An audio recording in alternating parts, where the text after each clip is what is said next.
Greetings, ladies and gentlemen. With 10.1.5 on the horizon, and with it, the ability to trade across servers, I thought it'd be a good time to talk gold making. And it would appear I wasn't the only one. Let's get into it.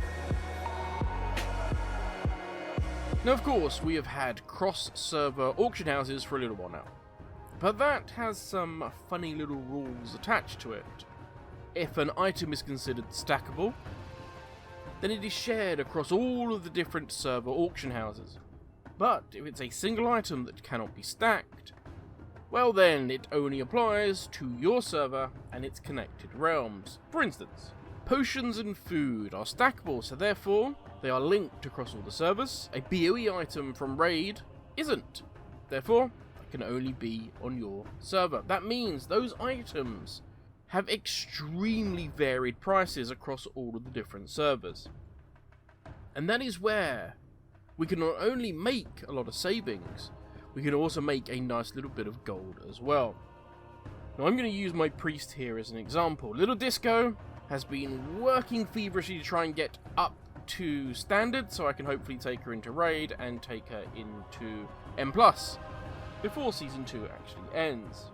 But while in LFR gaining some gear, she managed to get the recipe for the ultimate power potion. Now we already have top of the range alchemists that can make this pot, so that means I can sell it and make some gold for the guild. Now currently, the way that would work would be I could go to my auction house, put the item up for sale.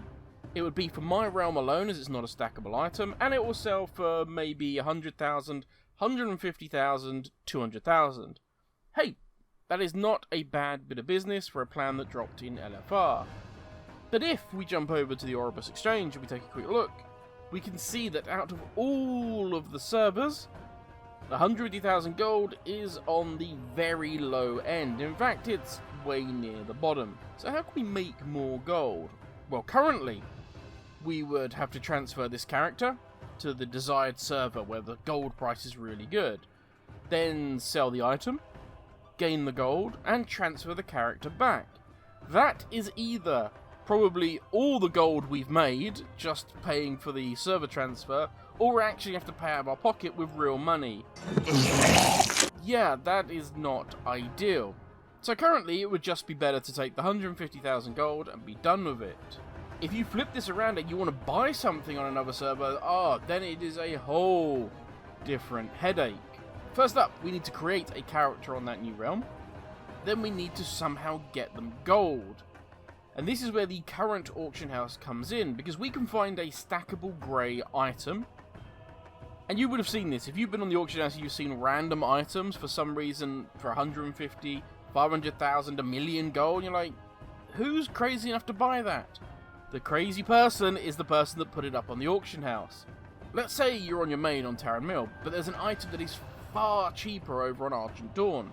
Well, you create a character on Argent Dawn. That character will then list a grey item for 500,000 gold. You then swap back to your character on Tarren Mill, buy that item, and there you have it. The character on Argent Dawn now has 500,000 gold minus auction house commission. You can then buy the item you need, and then transfer that character back to Tarren Mill and get the item that you require. What did you say? Deep breath, yeah. And there are people that do this. It happens a lot in WoW. That's why there's a lot of items that are very varied in their prices on the auction house. Come 10.1.5, we can ignore all of this because we can give items, we can give cash to all players. Doesn't matter your realm, doesn't matter the server, as long as you are in the same region, you are all good. So, with all of that now redundant, if we go back to our example of Grim Disco and her potion plan, all that's required once 10.1.5 drops is, I'm lucky enough to have 2 accounts, but you could also have a friend in replacement of that. I need to just create a character on the other server where the plan is selling for a far better price, hand over that plan to that individual, either as I say a friend or my old character on another account, hand over the gold, whatever is required, then post it up on this other server's auction house and make big profit, then hand back all of that gold to Grim Disco and profit. That is it. That is all that's required. No transferring characters, no shenanigans with the auction house.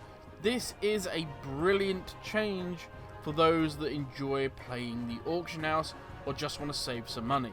Now, of course, this system is designed so that we can trade items when in raid or dungeon, and more importantly, it is a huge step towards opening up guilds, making them cross-realm.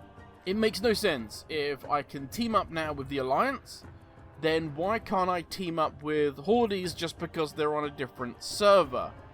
But rather than get distracted with my ramblings about guilds, which I've done many times before, let's instead have a little example to be going away with.